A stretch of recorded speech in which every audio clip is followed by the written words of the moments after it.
And now, live from the studios of Freedom's Phoenix, Ernest Hancock. Believe me when I say we have a difficult time ahead of us. But if we are to be prepared for it, we must first shed our fear of it. I stand here without fear because I remember that I am here not because of the path that lies before me, but because of the path that lies behind me. I remember that for 100 years we have fought these machines. And after a century of war, I remember that which matters most. We are still here! Today, let us make them remember. We are not afraid!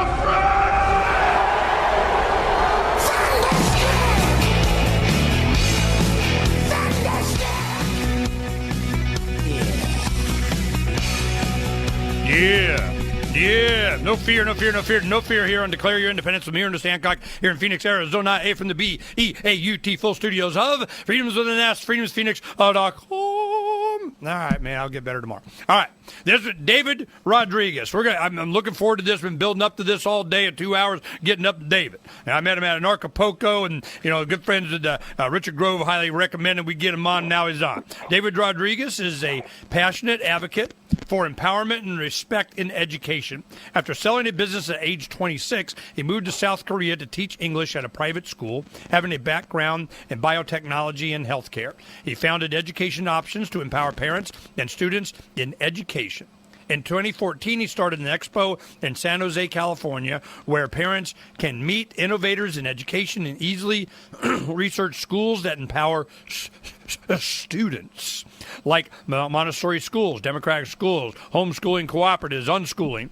More recently, he is republishing John Taylor Gatto's 2015 edition of The Underground History of American Education, which has a foreword by Dr. Ron Paul and is scheduled for release this summer. EducationOptionsNow.org. I give you Mr. David Rodriguez. Hello. Morning. Great to be here, Ernie. This is, it's timely. It's timely.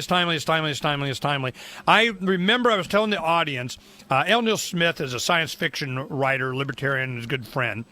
And in the 90s, he was making the comment, he goes, just imagination is being stripped from Generation Next. The sci-fi section at the grocery market is being replaced. You go to Blockbuster Video and it's being morphed into action and horror. You have, this just imagining, this Tomorrowland, this Disney promise of the 60s, if anything is possible, jetpacks at the 68 Olympics kind of showing, going around like, where's my flying car? Okay. So then you have it's just a minute. I want to get this in the first section here so that we can comment on this. It's John Taylor Gatto doing just about a minute that I wanted to play. The trapped flee principle. Let's go ahead and just listen to a minute or two of John Taylor Gatto here, and you'll see what I mean. Here's the most radical thing I think I've ever had to say. The computer business is exclusively the work of school dropouts. Bill Gates, who demanded in effect that everyone be sent to college, himself dropped out of college his freshman year. His partner Paul Allen, who only has 10 or 12 billion, is a dropout as well. Steve Jobs is a dropout from Reed College. I think he only had a term, but maybe he had two. His partner, Steve Wozniak, is a dropout. Michael Dell, you guessed it, a dropout. Larry Ellison, the CEO of Oracle, a dropout. Who the hell are these people to say we all need 4 more years in the lockup? Copying notes off the board. And I submit to you, had it been up to colleges and research universities, we would either not have a computer business, we certainly wouldn't have the computer dominance of planet Earth, and we would have some tortured, by the numbers, primitive Now, that's the computer business. When you move to the fast food business, it's even more radical.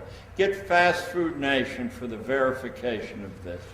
Every founder of every fast food franchise was either a high school dropout or an elementary school dropout.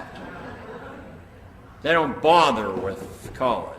You know, this point right here is just so, it's so stark. Well, where does the innovations that we've had and the inspiration that we get for Generation Next comes from not more education? And I think it's a good point that John Taylor Gatto made is these people are getting with the program, saying we got to have more education of what we didn't feel we needed. We were above and beyond, and I'm wondering, if that's still holding up now, David. Well, I mean, the school system, Ernie, as you know, and, all the people talk about, and John Gatto's been listening for years, it's been designed to create obedient workers. And this is the most alarming aspect of it, that, they actually want to control what's even unborn yet.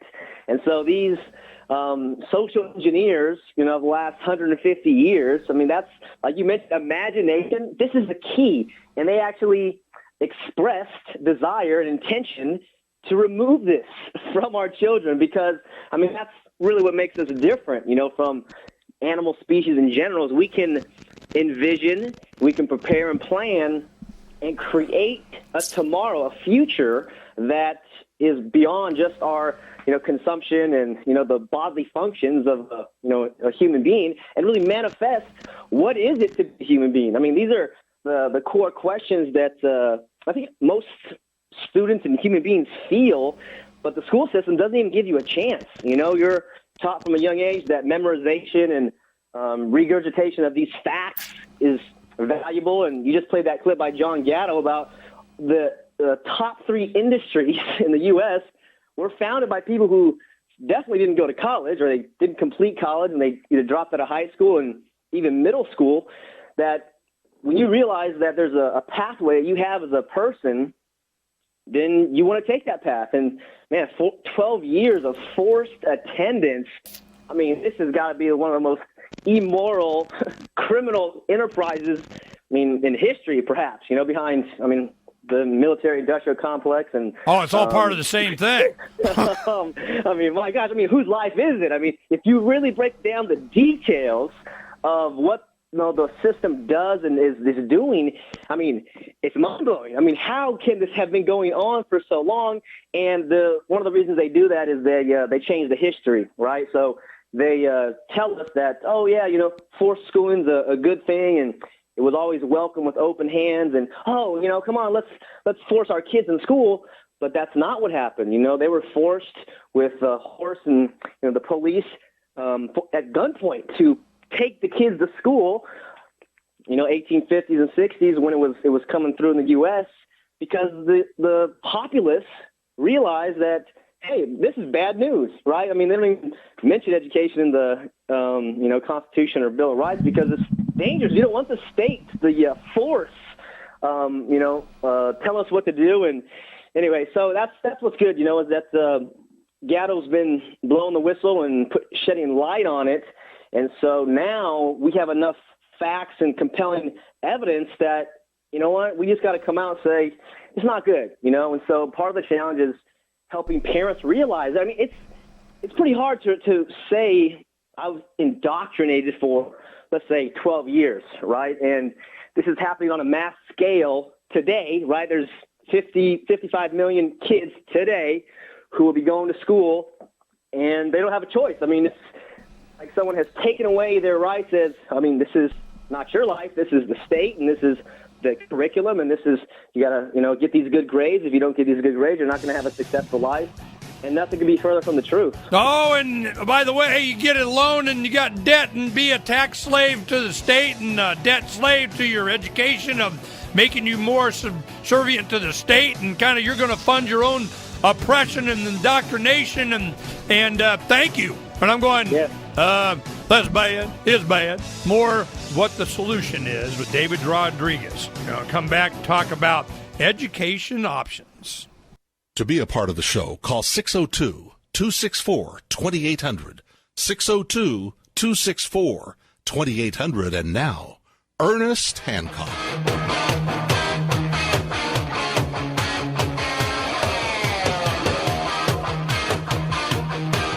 Welcome back to Declare Your Independence with me, Ernest Hancock, here in Phoenix, Arizona, yay! Where there's a lot more freedom, for homeschooling, and it's because of the Mormon community. You got to say thank you for that, because they're going, nah, we're good, we'll take care of it, especially, with our 15 kids. You think I'm kidding? My aunt and uncle had 15 kids.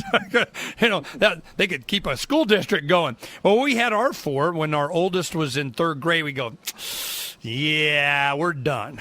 And here in Arizona, the way the law works, David, it goes like this. It said you had to inform the education department or somebody in something, that you weren't going to be using their services anymore. And that's how I read it. And I go, oh, it sounds good to me.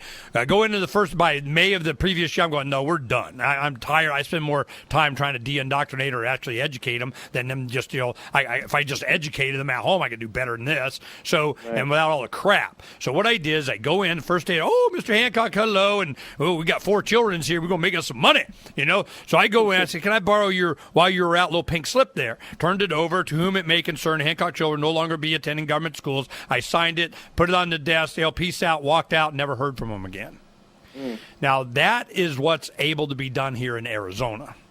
Now, other states, and plus, just leave Ernie alone. But in other states, I've done shows to where, oh no, if you don't go through all the hoops and you're allowed or whatever, they give you a summons of you got to produce the children and a court order of they must be tested, and they get there. This one couple in Massachusetts, they bring their 2 like 12, 13-year-old kids, a boy and a girl, and they sit there and just stared at the test paper.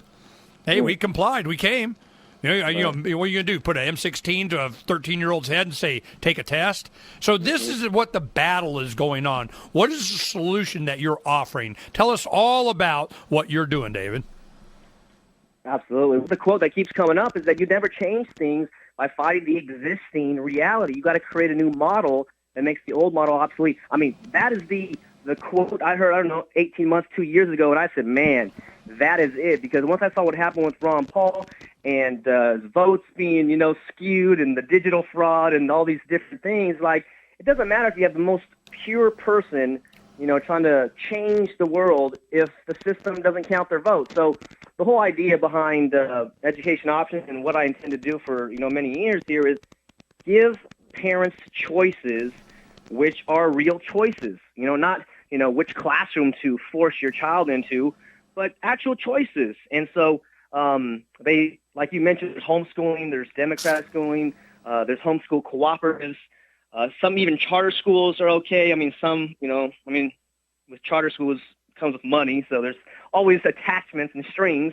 But the idea is that we cannot entrust the system. And my mother was a teacher, and I have family who are actually still teaching in principles in the system. It's not the people in the system which have malintent. A lot of them have good intent, but the idea is to provide parents choices and pull them out of the system, and a total indoctrination system of, obedient state worship and, not thinking critically, and empowering parents to say, this is your responsibility. Don't entrust this to people that you don't know, complete strangers. And so that's the idea, is you give them choices. And one of the biggest hurdles parents have is they're busy. They're putting food on the table. And they'd like an hour of maybe free time to spend with their husband or wife, or, come home and relax. So it's like, it's such a big venture to go out and research different schools and, find out what's good and bad and costs and, pros and cons and all these different things. So the idea behind education options is to provide a venue. I've held 2 events, and we bring out speakers. Actually, my next event will have Dana Martin, one of the famous unschooling voices and advocates. And then there's other founders of schools, innovators, people that are actually doing something to empower the parents and give them real choices. And so the quote that I love is the one you guys, keep saying, is we got to make these models superior and You more. just make the system obsolete.